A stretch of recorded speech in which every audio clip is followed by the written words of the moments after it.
Bonjour à tous et toutes et bienvenue à ce cours d'Histoire de l'art. Il sera question dans ce cours des artistes majeurs, bien sûr, de l'histoire de l'art, de même que leurs œuvres marquantes, mais également des mouvements artistiques.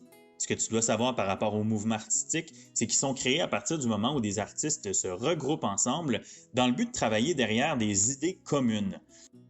Souvent, les idéaux vont être les mêmes, le style va parfois également être assez similaire, sans toutefois toujours être identique. Quand on regarde les grandes époques de l'histoire de l'art, on se rend bien compte qu'elles sont calquées sur les grandes époques de l'histoire qu'on pourrait appeler avec un grand H. Commençons tout d'abord avec la préhistoire, qui se terminera en 3500 avant Jésus-Christ, soit le moment où l'homme a inventé l'écriture. L'Antiquité, qui commence justement à cette même période et qui se rend jusqu'à la chute de l'Empire romain en 476 après Jésus-Christ. On a ensuite le Moyen Âge qui débute et qui va s'échelonner sur environ 1000 ans pour nous amener jusqu'à la découverte de l'Amérique ou encore l'invention de l'imprimerie par M. Gutenberg en 1450. Donc ici, là, les dates ne sont pas tout à fait certaines, mais une chose c'est sûre, c'est que c'est à ce moment-là que commencera la Renaissance. La Renaissance va elle-même se séparer en 3 grandes périodes et va finalement laisser sa place à la fin des années 1700 à une période qu'on va appeler en art la prémodernité. L'éclatement des styles et des mouvements artistiques va faire naître une période que l'on va appeler le modernisme ou encore l'époque moderne. Et finalement, l'éclatement des techniques et l'avènement de la technologie en art va marquer le début de l'époque contemporaine. Commençons tout d'abord avec la préhistoire. Il faut savoir que l'être humain a toujours ressenti ce besoin de créer et de laisser sa marque en ce monde. Les premières peintures rupestres, ça c'est le nom qu'on va donner aux peintures qu'on retrouvait autrefois lors de la période de la préhistoire, les premières peintures rupestres datent de 40 000 ans. Les grottes de Lascaux qu'on retrouve en France sont considérées comme l'une des plus importantes galeries de peinture préhistorique au monde en raison non seulement du nombre d'œuvres mais également de la qualité des œuvres. On la surnomme d'ailleurs la chapelle Sixtine de la préhistoire, en référence bien sûr à la chapelle Sixtine qu'on retrouve au Vatican, qui a été peinte par nul autre que Michel-Ange, dont on parlera un petit peu plus tard dans la présentation. L'histoire raconte que ce joyau de l'art pariétal aurait été découvert par hasard par 4 garçons qui étaient en train de jouer au ballon avec leur chien. Le chien se serait mis à pourchasser un lièvre qui se serait réfugié dans un trou. En voulant faire sortir le lièvre, le garçon aurait lancé une pierre à l'intérieur du trou pour se rendre compte que ça communiquait avec un vaste réseau de cavités internes. 4 jours plus tard, ils partirent à la découverte de ce qui se cachait dans ce trou et découvrirent des peintures rupestres impressionnantes qui datent pour la plupart d'environ 15 000 à 19 000 ans. On fait tout de suite un grand bond dans l'histoire pour nous amener jusqu'à l'Antiquité. Cette période-là se situe à environ de l'an 3500 avant Jésus-Christ jusqu'à la chute de l'Empire romain, et elle se divise principalement en 3 périodes. Je dis principalement parce qu'on pourrait la diviser en beaucoup plus de périodes que ça, mais pour le cours aujourd'hui, on va davantage se concentrer sur 3 périodes, l'art égyptien, l'art grec et l'art romain. Chronologiquement, on va commencer avec l'art égyptien, qui est un art, ma foi, très religieux, voire exclusivement religieux. De pouvoir dessiner sur les murs des tombeaux servait entre autres à pouvoir accompagner le défunt dans l'au-delà, pouvoir le protéger également. C'est un petit peu la même chose avec les décorations qu'on pouvait faire sur les sarcophages à l'époque. L'art égyptien, cette période-là, se situe de 3500 avant Jésus-Christ jusqu'à l'an -1000 environ. On peut remarquer que la représentation des corps n'est pas très élaborée chez les Égyptiens, surtout pour ce qui est de l'aspect pictural, donc dans les dessins, les peintures. Habituellement, la forme elle est très simplifiée, il n'y a à peu près pas de texture ni d'ombrage, et les personnages sont souvent représentés avec une vue de profil. Ça va contraster énormément avec la période qui va suivre, celle de l'art grec. L'art grec, ça se situe de l'an -1000 jusqu'à l'an 150 avant Jésus-Christ environ, et au cours de cette période-là, on va vraiment être dans la quête de la perfection. On va même aller jusqu'à pousser davantage la quête de la perfection, jusqu'à déformer la réalité, l'embellir. On veut vraiment faire l'éloge de l'être humain et du corps humain également. Si on regarde une œuvre comme celle du groupe du Laocoon, on voit que le personnage central est un homme d'un certain âge, mais dont la musculature elle est vraiment extrêmement poussée, voire exagérée, parce qu'on veut vraiment essayer de faire l'éloge de la perfection du corps humain. Donc les canons de beauté sont souvent représentés avec perfection là, chez les Grecs. La Vénus de Milo, qu'on voit également à l'écran, c'est une œuvre qui a été majeure. Tu peux peut-être remarquer que dans les deux cas, je ne mentionne pas qui est le nom de l'artiste. Il faut savoir quand même qu'à l'époque des Grecs, être artiste, c'était pas nécessairement quelque chose de très valorisé dans la société. Ça n'avait pas vraiment une très grande importance. Donc, on ne reconnaît pas le nom des artistes à l'époque de la Grèce antique. On était plutôt au rôle de l'artisan. L'art romain est très inspiré des Grecs. On pourrait penser qu'il s'agit d'une pâle copie de ce qu'ont fait les Grecs, mais c'est pas tout à fait la réalité. Il y a quand même des inventions qui ont été importantes du côté des Romains. La création de Rome se passe en 753 avant Jésus-Christ et va s'échelonner jusqu'à sa chute en 476 après Jésus-Christ. On a donc plus de 1000 ans où on vient peaufiner notre art. C'est lors de cette période que les Romains vont inventer le buste. Le buste, c'est une sculpture qui va représenter de la tête jusqu'aux épaules. C'était très bien vu à l'époque, quand on était une personne assez puissante, assez riche, de faire un buste. On invente donc le buste à cette époque, mais si tu regardes celui que je présente à l'écran, on a vraiment une volonté de représenter la réalité au lieu de représenter la perfection. On voit très clairement que le personnage ici est un homme d'un certain âge qui est quand même pas une jeunesse. Les rides qui sont accentuées dans le visage sont très présents. Donc, si on avait fait exactement la même sculpture, mais à l'époque des Grecs, assurément, l'homme aurait eu 30 ans de moins. On aurait eu une mâchoire plus carrée pour montrer là, la perfection des canons de beauté. Mais les Romains avaient cette volonté-là de représenter la réalité telle qu'elle l'était au lieu de la glorifier.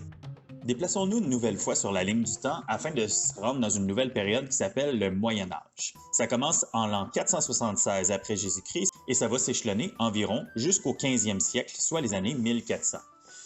Cette période-là de l'histoire est marquée par un retour des thèmes religieux en art. Il faut mentionner également que le réalisme des œuvres fait un pas vers l'arrière en comparaison avec l'art grec ou l'art romain. À cette époque, l'enluminure prend beaucoup de place dans l'art médiéval. Quand on parle d'enluminure, il s'agit d'illustrations qui se retrouvent bien souvent dans les textes sacrés. Donc, c'était bien souvent des artistes ou encore des artisans, voire même des moines, qui pouvaient être en mesure de pouvoir aller dessiner dans le texte sacré les représentations bibliques. On voit très clairement que les formes sont simplifiées par rapport à ce qu'on retrouvait chez les Grecs ou les Romains, où on tentait vraiment de représenter avec perfection les proportions du corps humain.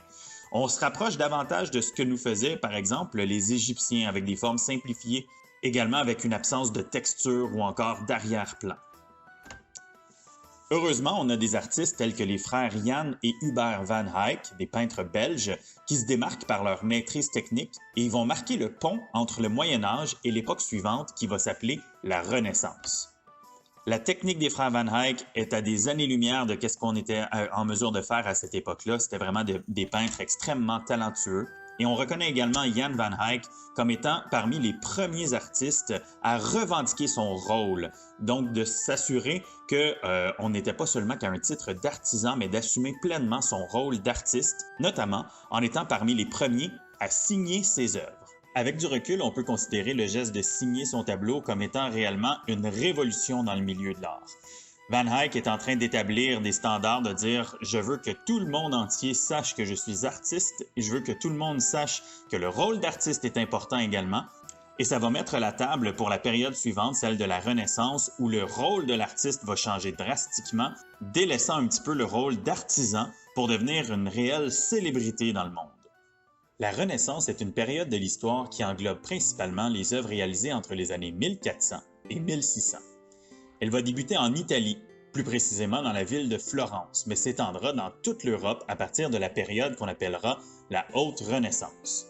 On l'appelle ainsi car on préconise la redécouverte de la culture de la Grèce antique. On considère alors que l'homme du Moyen Âge, qui a passé près d'un millénaire à guerroyer à gauche et à droite, est en quelque sorte éteint, et que l'être humain pouvait désormais renaître dans un monde où le savoir et la culture allaient être au cœur des préoccupations. C'est pourquoi plusieurs historiens prétendent que la Renaissance commence principalement avec l'invention de l'imprimerie par M. Gutenberg en 1450, qui rendra les livres accessibles à beaucoup plus de monde. Les thèmes religieux sont une nouvelle fois délaissés au profit des thèmes plus humanistes, comme les émotions, la connaissance, etc.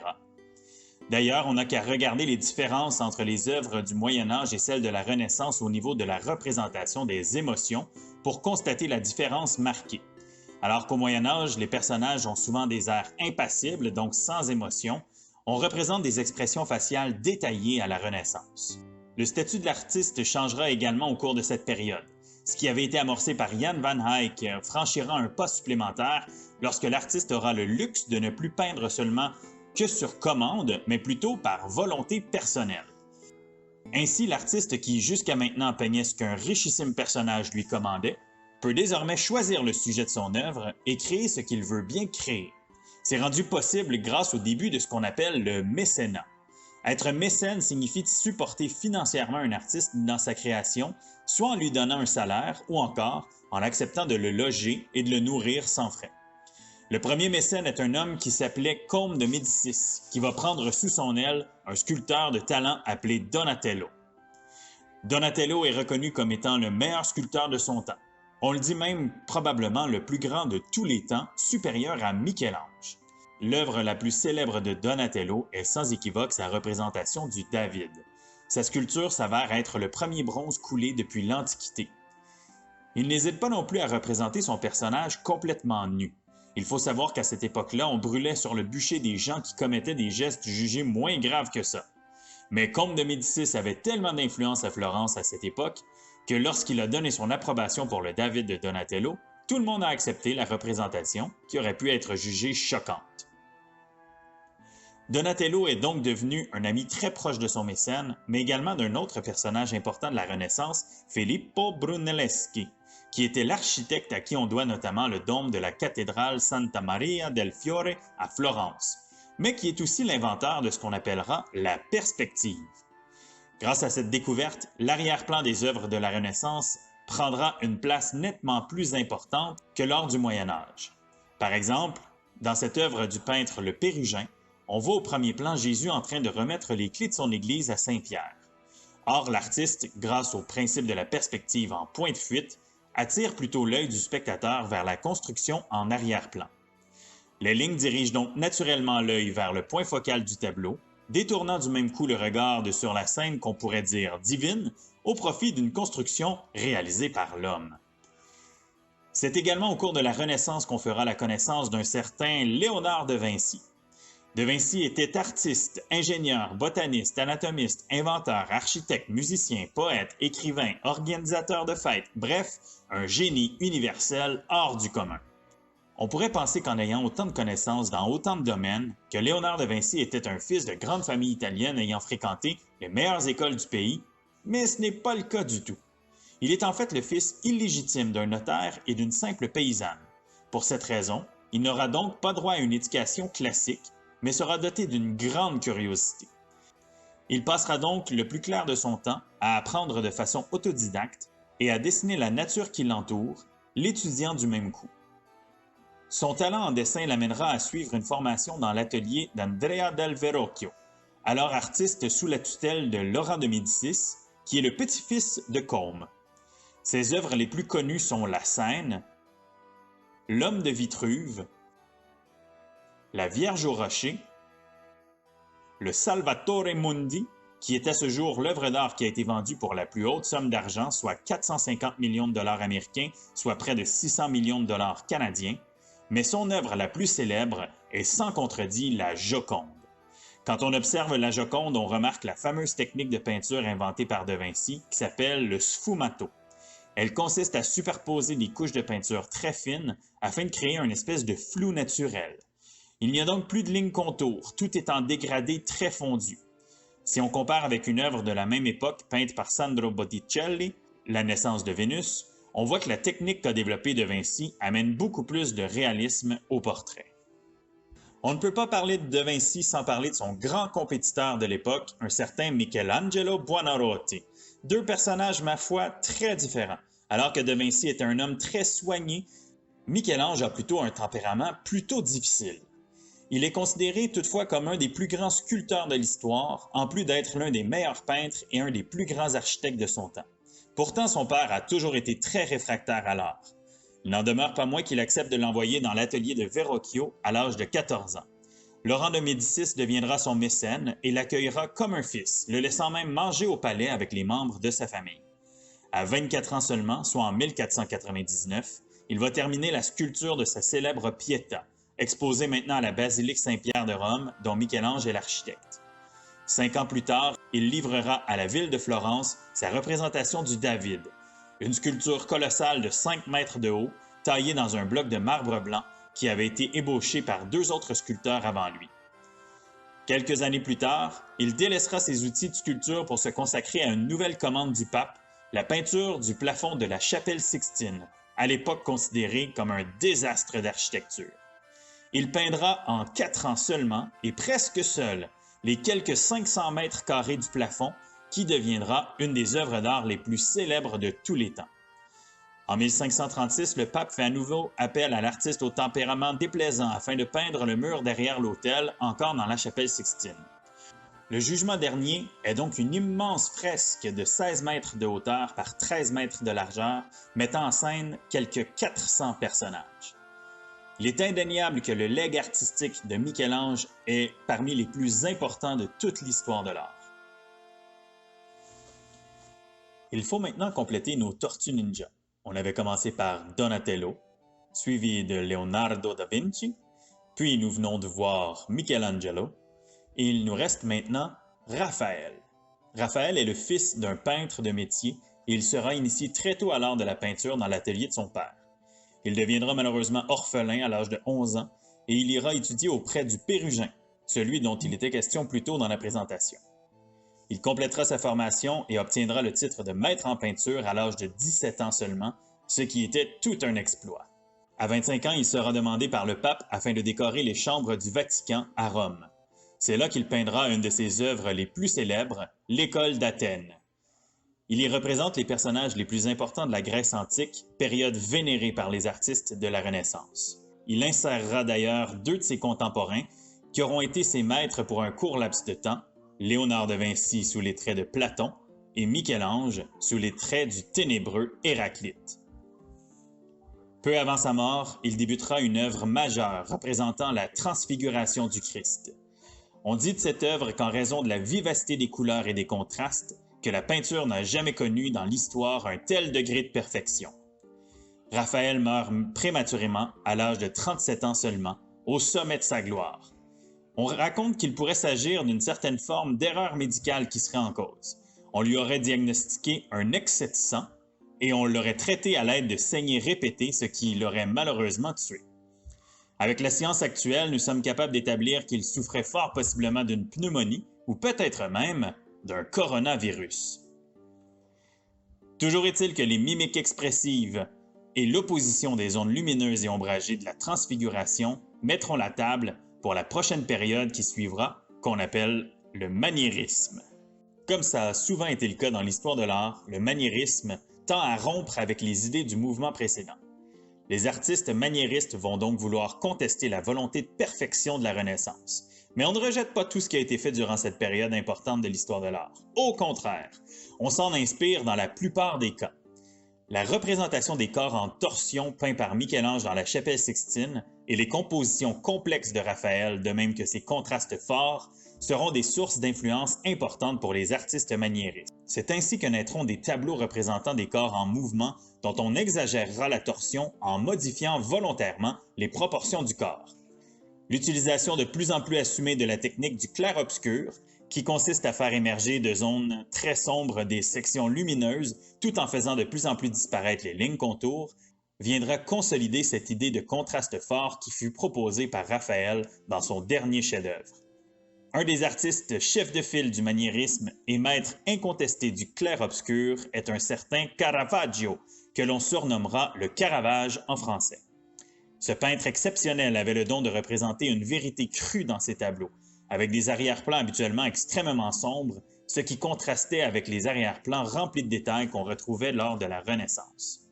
Le Caravage a eu une telle influence à son époque que pendant un siècle, on a surnommé une branche du maniérisme le caravagisme, car tous les peintres européens voulaient imiter les œuvres du Caravage.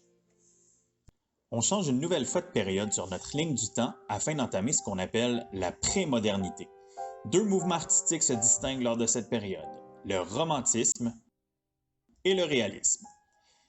Alors que la Renaissance offrait des œuvres assez cérébrales, entre autres en raison de la notion de perspective qui ajoutait un côté presque mathématique au tableau, et que le maniérisme montrait des tableaux à l'aspect de plus en plus réel, le romantisme préfère plutôt puiser son inspiration dans l'imaginaire.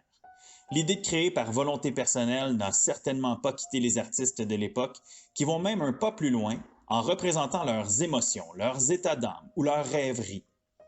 Ils prétendent ainsi que l'artiste a suffisamment à apporter au monde et que ce qu'il ressent a une importance telle qu'il vaut la peine de partager ses sentiments avec le monde entier.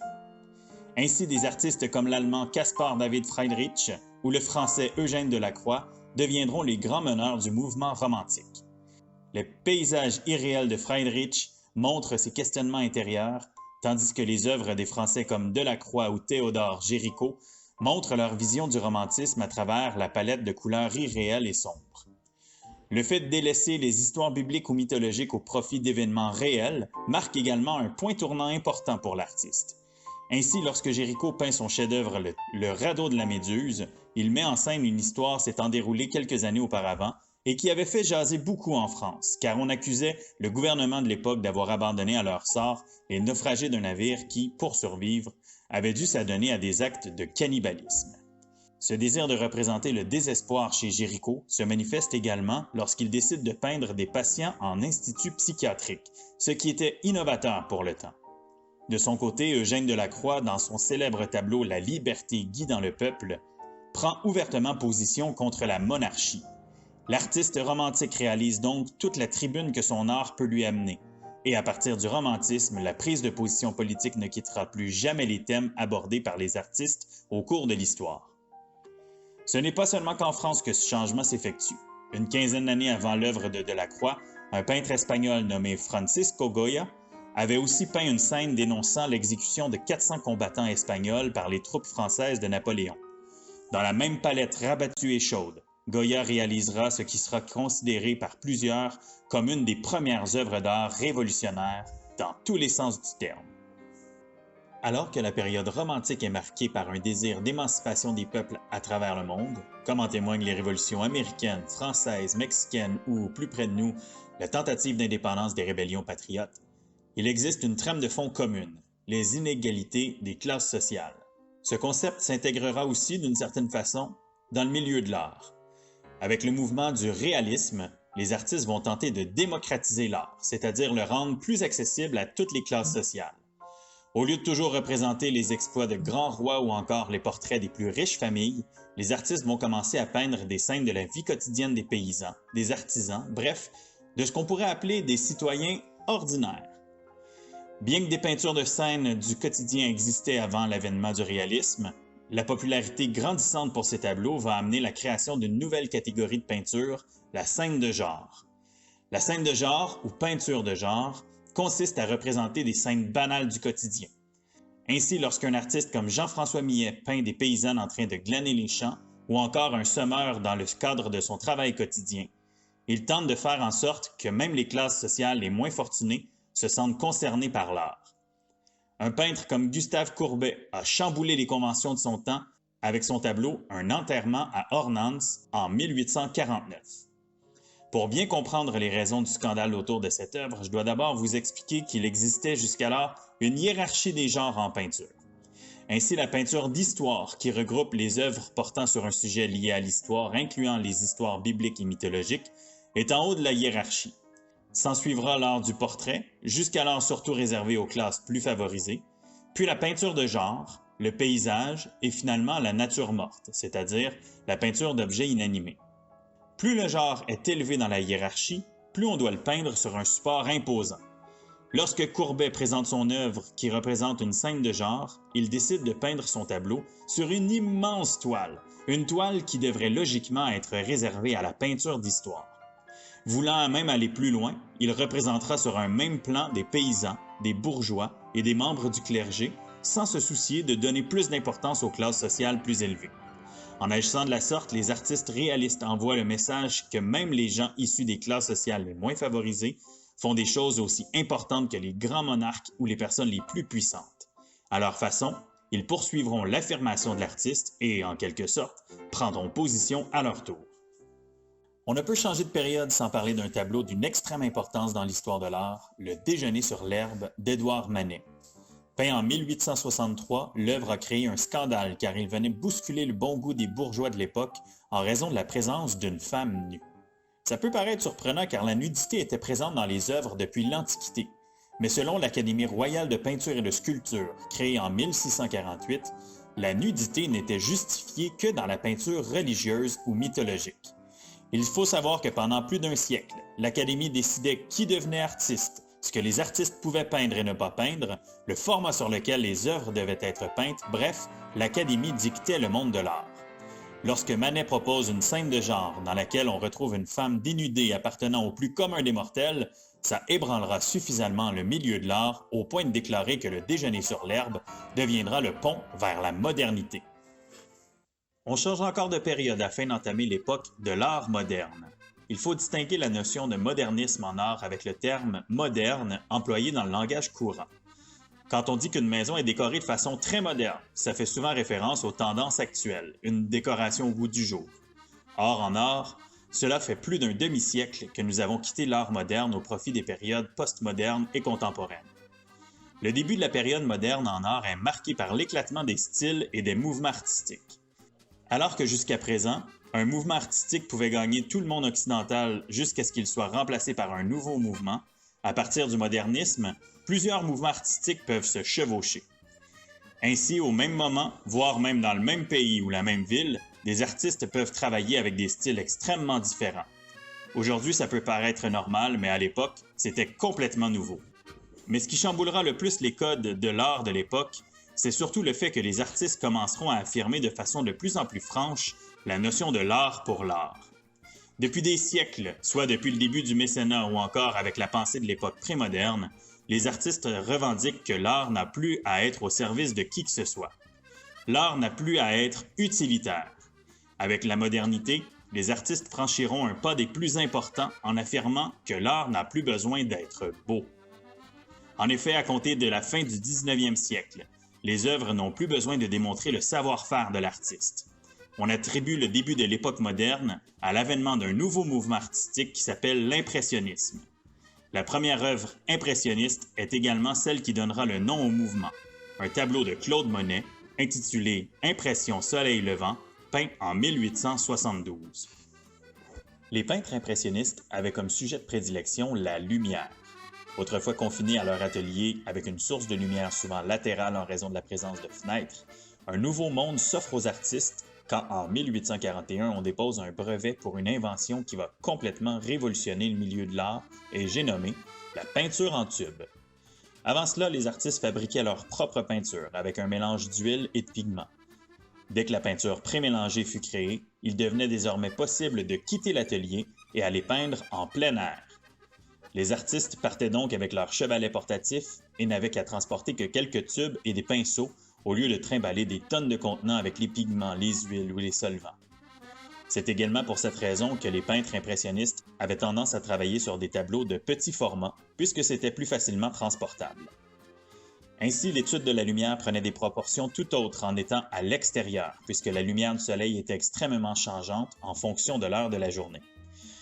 Ça forçait donc les peintres à travailler rapidement puisque la lumière n'était pas la même d'une heure à l'autre.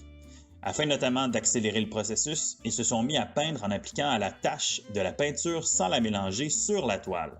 Les peintres esquissaient habituellement ainsi leur tableau à l'extérieur avant de le ramener à leur atelier afin de le raffiner. Or, Claude Monet aimait l'aspect ébauché de son tableau et il décida de présenter sans retouche au Salon des Refusés, un nouveau lieu d'exposition pour les artistes qui ne cadrent pas dans les règles strictes et conservatrices de l'art de l'époque. Une autre invention qui est venue ébranler le milieu des arts est l'invention de la photographie en 1839.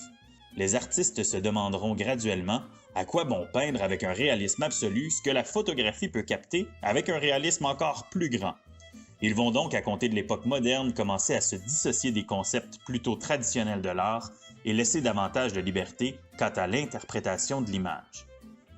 Je sais que c'est pas toujours évident à saisir, mais l'art pour l'art prétend que la qualité d'une œuvre ne réside désormais plus dans la démonstration de compétences par l'artiste, mais que les idées de l'artiste à elles seules peuvent être considérées comme œuvres d'art.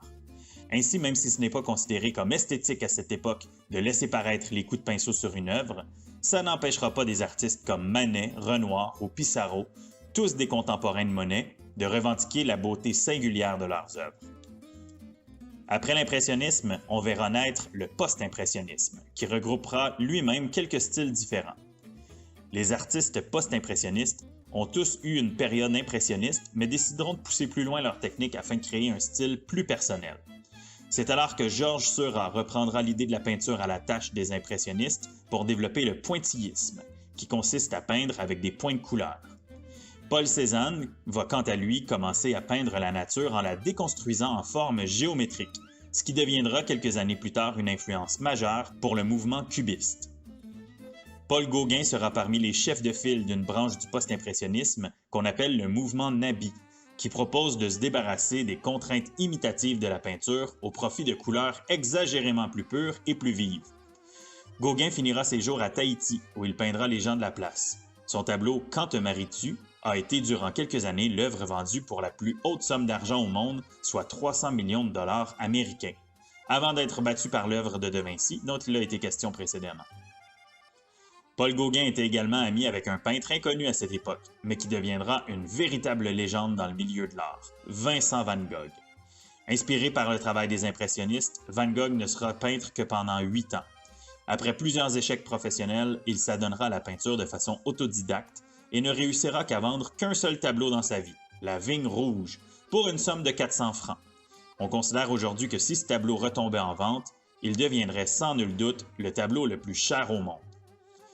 Même si sa carrière ne durera que 8 ans, ça ne l'empêchera pas de léguer au monde pas moins de 800 tableaux et 1200 dessins.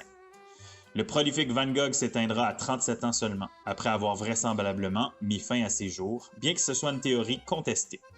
Il faut quand même dire que la santé mentale de Vincent van Gogh n'était pas la plus stable, lui qui a déjà cru bon, suite à une querelle avec son ami Gauguin, de se trancher lui-même une oreille et aller l'offrir en cadeau dans une petite boîte enrubannée à la première fille de joie qu'il croisera. Toujours est-il que la popularité de Van Gogh ne cessera d'augmenter au fil des ans. En 1930, le Museum of Modern Art de New York lui consacre une exposition qui attirera pas moins de 120 000 personnes. C'est d'ailleurs dans ce musée qu'est exposé encore aujourd'hui un de ses plus grands chefs-d'œuvre, La Nuit étoilée. On voit clairement que Van Gogh peint non pas à la tâche comme les impressionnistes, mais plutôt à la ligne. Il se permet également beaucoup de réinterprétations dans ses œuvres afin de démontrer plus de ressenti, plus de lyrisme. Cette volonté de déformer la réalité afin de véhiculer davantage d'émotions qu'on retrouve dans les derniers tableaux de la carrière de Vincent van Gogh vont influencer grandement les peintres d'un nouveau mouvement artistique qu'on appellera l'expressionnisme. Ceux-ci avaient comme source d'influence, autre Van Gogh, un peintre maniériste nommé le Gréco. Le Gréco déformait volontairement les corps de ses personnages afin de créer des ambiances et des sentiments par moments inconfortables. Parmi les figures de proue du mouvement expressionniste, on retrouve l'artiste norvégien Edvard Munch, à qui on doit la peinture très célèbre intitulée Le Cri. Quand on regarde attentivement les coups de pinceau visibles tracés à la ligne pour réaliser notamment le ciel, on remarque facilement l'influence de Van Gogh. Les artistes de ce mouvement n'hésitent pas à aller jusqu'à la distorsion des traits. Otto Dix, un peintre allemand, jouera énormément sur cette idée de la distorsion dans ses œuvres. Il faut mentionner que le berceau du mouvement expressionniste est sans contredit l'Allemagne et qu'à cette époque, le pays vivait des tensions importantes à l'aube de la Première Guerre mondiale. Les artistes qui ressentaient cet inconfort dans la société ont voulu transposer ce sentiment dans leurs œuvres. Je fais une courte parenthèse pour mentionner que dans le pays voisin, en Autriche, alors que certains peintres comme Egon Schiele adoptent le style expressionniste, d'autres, comme son mentor Gustav Klimt, seront plutôt associés à un mouvement artistique qu'on appelle l'art nouveau, qui préconise surtout les lignes courbes et dont les thèmes de la femme et de la nature sont récurrents. Cela nous amène à parler d'un nouveau mouvement artistique des plus importants du 20e siècle, le cubisme, avec en première ligne des artistes comme Georges Braque et un certain Pablo Picasso. On associe souvent Picasso à ses dernières œuvres réalisées en carrière, dans laquelle l'image est extrêmement déconstruite, mais vous devez savoir qu'avant de déconstruire l'image, Picasso savait très bien la construire. Une de ses citations célèbres était « Apprends les règles comme un professionnel afin de pouvoir les briser comme un artiste ». Ainsi, Picasso maîtrisait à merveille les règles de l'art, comme en témoigne cette œuvre peinte par l'artiste à l'âge de 16 ans seulement. La carrière professionnelle de Picasso se séparera en plusieurs périodes, dont les plus connues sont les périodes bleues, rose, cubiste et surréaliste. Sa période bleue se déroulera de 1901 à 1904 et sera marquée par un grand sentiment de mélancolie. Suite au suicide de son meilleur ami de l'époque, le jeune Picasso décide d'utiliser une palette de couleurs froides et rabattues afin d'extérioriser toute la tristesse qu'il ressent. Il y aborde des thèmes comme la pauvreté, la vieillesse et la mort.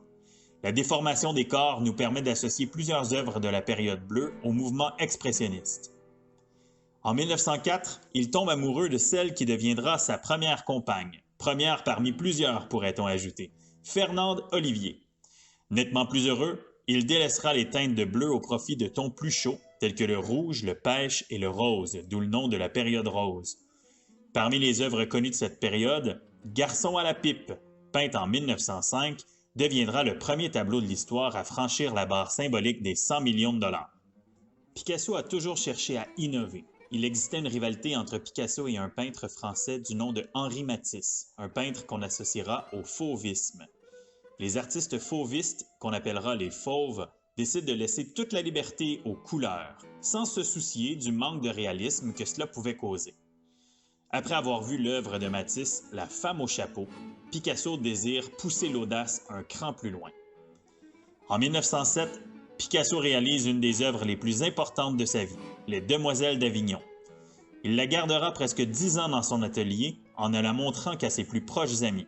Ceux-ci, pourtant habitués au travail assez avant-gardiste du peintre, trouvaient que cette fois, il dépassait les bornes. Il fait volontairement fi de toutes les règles académiques et représente 5 femmes nues sous plusieurs points de vue différents, simultanément.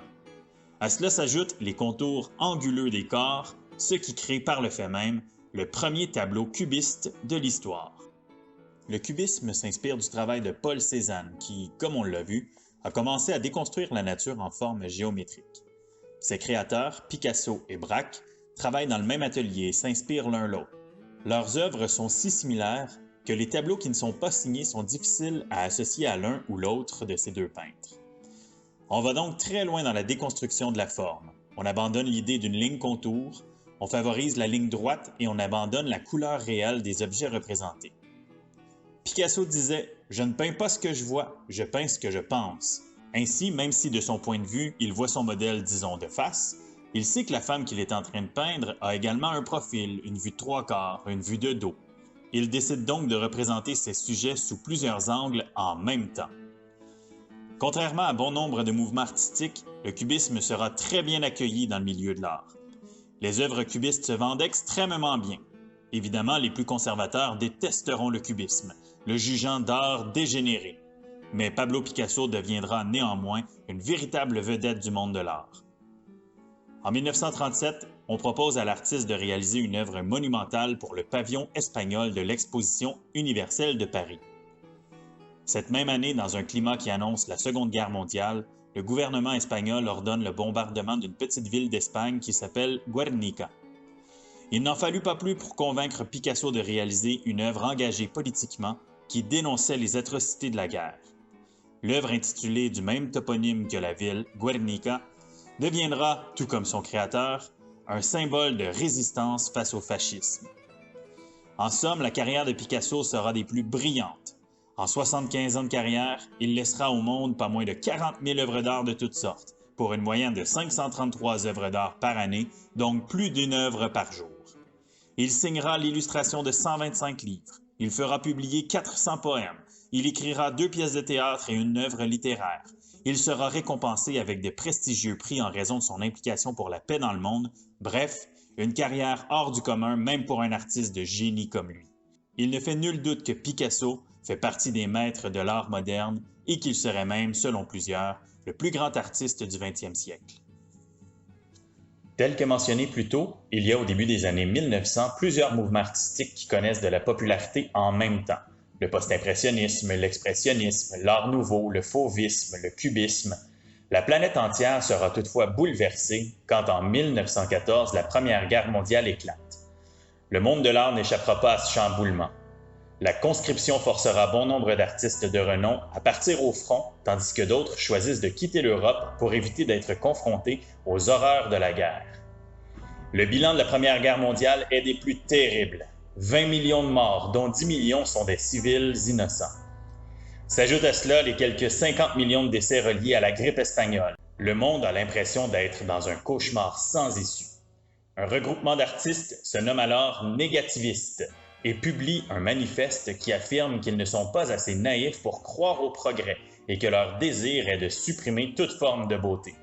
Cette pensée aux tendances anarchistes évoluera jusqu'à la création du mouvement artistique du dadaïsme, alors que la majorité des mouvements artistiques sont nommés a posteriori, ce qui signifie qu'on donne un nom à un mouvement artistique qu'une fois qu'on constate la ressemblance entre les œuvres de différents artistes. Le dadaïsme est créé avant même qu'on lui attribue des œuvres.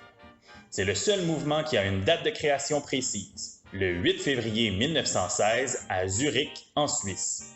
Ce pays étant neutre dans le conflit, plusieurs artistes décident de s'y réfugier. Toujours dans l'optique de prôner l'absurdité, on choisira le nom du mouvement en ouvrant un dictionnaire et en pointant un mot au hasard. Parmi les figures de proue du mouvement, on retrouve notamment l'artiste français Marcel Duchamp. Il faut être assez ouvert d'esprit pour bien comprendre l'œuvre et la pensée de Duchamp. On sait déjà que les artistes revendiquent depuis la modernité que l'art n'a plus besoin d'être beau et que l'art n'a plus besoin de démontrer quelconque savoir-faire. C'est dans cette optique que Marcel Duchamp réalise le premier ready-made, roue de bicyclette. Un ready-made est un objet manufacturé qu'un artiste s'approprie tel quel, mais à qui il retire sa fonction première. Ainsi, lorsque l'artiste Dada assemble tout simplement la roue de bicyclette au tabouret, il dénature les deux objets afin de les transformer en sculpture. Marcel Duchamp prétend donc que le concept ou l'idée derrière une œuvre d'art peut prendre le dessus sur sa réalisation. Il pousse l'audace un cran plus loin lorsqu'en 1917, il propose l'œuvre Fontaine à la première exposition de la Société des artistes indépendants à New York. Il s'agit tout simplement d'un urinoir renversé, daté et signé du pseudonyme R. Mutt. Même si le principe de base de la société est de permettre à tous d'exposer ses œuvres sans être jugés, la sculpture de Duchamp sera refusée sous prétexte que l'objet est immoral et vulgaire et qu'il ne s'agit pas d'une œuvre d'art, mais plutôt d'une pièce commerciale issue du monde de la plomberie plus que du monde de l'art. Toujours est-il qu'avec Fontaine, le monde venait de mettre le pied dans ce qui deviendra éventuellement l'art contemporain. On savait que l'art n'avait plus à représenter fidèlement la nature, qu'il n'avait plus à être beau, mais on se pose désormais la question: qui peut choisir ce qui est de l'art et ce qui ne l'est pas? Peut-être serez-vous surpris d'apprendre qu'il y a eu un procès aux États-Unis sur la question. En effet, en 1927 s'ouvre ce qu'on appellera le procès Brancusi contre États-Unis. L'année précédente, l'artiste sculpteur Constantin Brancusi, grand ami de Marcel Duchamp, envoie à New York une vingtaine de sculptures dont certaines sont assez abstraites en vue d'une exposition. Les œuvres sont saisies aux douanes et sont lourdement taxées car on les considère comme des objets industriels ou utilitaires et non comme des œuvres d'art. Il faut savoir que depuis 1913, les États-Unis ne chargent aucun frais de douane aux objets qui ont le statut d'œuvre d'art. Devant cette injustice, Brancusi décide de poursuivre les États-Unis en cours. Au final, le juge aura la lourde tâche de trancher sur une question fondamentale dans le milieu artistique. Qu'est-ce que l'art et qui décide ce qui est de l'art et ce qui n'en est pas? Le verdict donnera raison à Brancusi et déclare son œuvre « Oiseau dans l'espace » une œuvre d'art. Depuis ce jour, ce sont les artistes qui sont libres de choisir ce qu'ils présentent comme une œuvre d'art. C'est ainsi que des œuvres même purement abstraites, dont la première a été réalisée une décennie auparavant par le peintre russe Vassili Kandinsky, trouvent leur lettre de noblesse et sont acceptées. Une branche du mouvement Dada se séparera dans les années 20 afin de créer le mouvement artistique du surréalisme. Désirant créer sans limite ni contrainte, les artistes surréalistes accorderont beaucoup d'importance à l'aspect inconscient de notre cerveau. Selon le père de la psychanalyse Sigmund Freud, nous avons tous une part de notre personnalité qui est enfouie dans notre inconscient. Quand cet inconscient se manifeste, il n'a aucune contrainte, aucune censure. C'est dans ces zones de création libre que les surréalistes puisent leur inspiration en cherchant notamment les manifestations de l'inconscient dans les rêves, les pulsions ou les exercices comme l'écriture automatique qui consiste à écrire sans réfléchir tout ce qui nous passe par la tête. D'ailleurs, le mouvement surréaliste débutera surtout dans le milieu littéraire, avec André Breton comme chef de file, mais deviendra pluridisciplinaire quand il gagnera le monde de la peinture, de la sculpture, du cinéma ou du théâtre. Parmi ses artistes les plus célèbres, notons d'abord Salvador Dali, un peintre au talent exceptionnel qui a eu une formation artistique académique et qui rejoignit le groupe des surréalistes au début des années 30. Excentrique comme pas un, il avait une tendance mégalomane qui ne laissait personne indifférent. Cela devint en quelque sorte sa marque de commerce. Or, ça irritait quelque peu certaines personnes du milieu artistique, si bien que les surréalistes lui montrèrent la porte quelques années après que Dali les ait rejoints. Malgré tout, il restera un personnage fort du mouvement surréaliste. Un autre peintre espagnol, Juan Miró, fait partie des figures les plus connues du mouvement. Contrairement à Dali, qui a un côté très académique dans son œuvre, Miró fera plutôt l'éloge de l'enfance à travers une palette de couleurs principalement primaires et avec des représentations des formes très simplifiées à la limite de l'art naïf. Contrairement à Miró, qui a un côté très enfantin, Max Ernst explore plutôt le milieu du cauchemar. Ses paysages sont souvent inquiétants et ses personnages prennent parfois l'allure de monstres. Finalement, on ne peut passer sous silence l'œuvre du peintre belge René Magritte. L'idée derrière le surréalisme de Magritte est souvent de lier des objets qui ne vont pas ensemble ou encore de créer des incongruités, des incohérences dans la représentation des scènes créées. C'est à lui que l'on doit le très célèbre tableau Le Fils de l'homme, qui représente un personnage dont le visage a été remplacé par une pomme. Alors que le berceau de l'art avait pas mal toujours été jusque-là l'Europe, les États-Unis, un pays en plein essor, surtout depuis la Seconde Guerre mondiale, commence à tirer son épingle du jeu sur le plan artistique. En 1929, la ville de New York inaugure le MoMA, le Museum of Modern Arts, qui fera découvrir l'art moderne aux Américains. Des artistes majeurs tels que Jackson Pollock, Willem de Kooning, Barnett Newman et Mark Rothko se regrouperont et formeront ce qu'on appellera l'École de New York. Ce groupe artistique pluridisciplinaire sera à l'origine de mouvements artistiques importants tels que l'expressionnisme abstrait américain. Alors que Rothko et Newman représenteront ce qu'on appellera le color field painting en raison des grandes plages de couleurs caractéristiques de leurs tableaux, de Kooning et Pollock seront davantage associés à l'action painting ou peinture active. On lui donnera cette appellation en raison de la gestuelle importante des artistes de ce mouvement.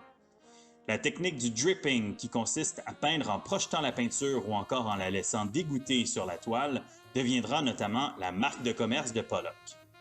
On peut se demander pourquoi des œuvres qui peuvent sembler si simples à réaliser sont devenues si importantes dans le milieu de l'art et si prisées des collectionneurs. À cela, je ne pourrais répondre que c'est une continuité logique de la pensée des artistes qui prétendaient que l'art n'a pas à démontrer quelconque technique ou savoir-faire et que l'idée derrière l'œuvre devient plus importante que sa réalisation.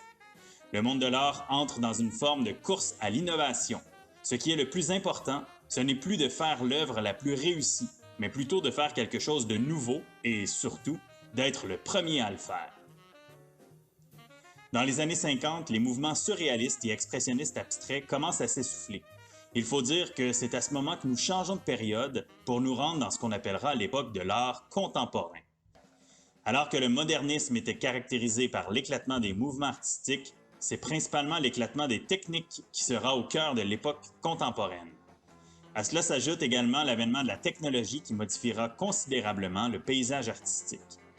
Nous associons la coupure entre les époques modernes et contemporaines à un mouvement artistique qui sera le dernier abordé dans ce cours, le pop art. Ce mouvement initié en Grande-Bretagne dans le milieu des années 50 tient son nom de l'expression « art populaire » ou encore « art du peuple ». Les artistes du pop art prennent leur inspiration dans tout ce qui est culture populaire, les objets du quotidien, les bandes dessinées, les publicités, les célébrités du moment. Parmi les représentants principaux du mouvement, on retrouve l'Américain Andy Warhol. Parmi ses œuvres les plus célèbres, on retrouve ses séries sur les boîtes de conserve de soupe Campbell's, ses sérigraphies sur les bouteilles de Coca-Cola, ou encore ses portraits de stars comme Marilyn Monroe et Elvis Presley. Un autre Américain, Roy Lichtenstein, sera connu pour ses représentations des comics en grand format. La bande dessinée n'a jamais eu le même rang que la peinture traditionnelle dans la hiérarchie des arts plastiques, mais Lichtenstein a tenté de redorer le blason de cet art en transposant des cases de bande dessinée sur des toiles monumentales. En utilisant comme sujet des éléments de la culture populaire, les artistes du pop art ont deux buts. Démocratiser l'art, comme l'avaient voulu les artistes réalistes du 19e siècle, et critiquer la société de masse inondée de publicité, de logos ou d'images commerciales. Le mouvement du pop art est une belle conclusion à ce parcours express de l'histoire de l'art, car il représente à lui seul à la fois la pensée récurrente des artistes qui, au fil des époques, ont tenté de démocratiser l'art afin que tout le monde se sente concerné par les réalisations artistiques des artistes, mais également la pensée qui continue d'habiter les artistes de nos jours. La prise de position et la critique de la société de consommation sont encore des préoccupations au cœur de la démarche artistique de bon nombre d'artistes d'aujourd'hui. En somme, j'ai essayé de faire en sorte qu'avec ce cours, vous puissiez prendre conscience du fil conducteur de l'histoire de l'art. Chaque période existe car elle répond à la précédente d'une quelconque façon, parfois en continuité, d'autres fois en s'y opposant. Depuis des siècles, les artistes partagent les mêmes questionnements et tentent de pousser plus loin les limites que leurs prédécesseurs avaient eux-mêmes repoussées. Qu'est-ce que l'art? Voilà une question à laquelle nous n'avons pas encore de réponse concrète, mais qui continuera, et possiblement à tout jamais, de fasciner les artistes. Car après tout, l'homme a toujours eu comme but de laisser sa marque en ce monde, et ce, depuis le début des temps.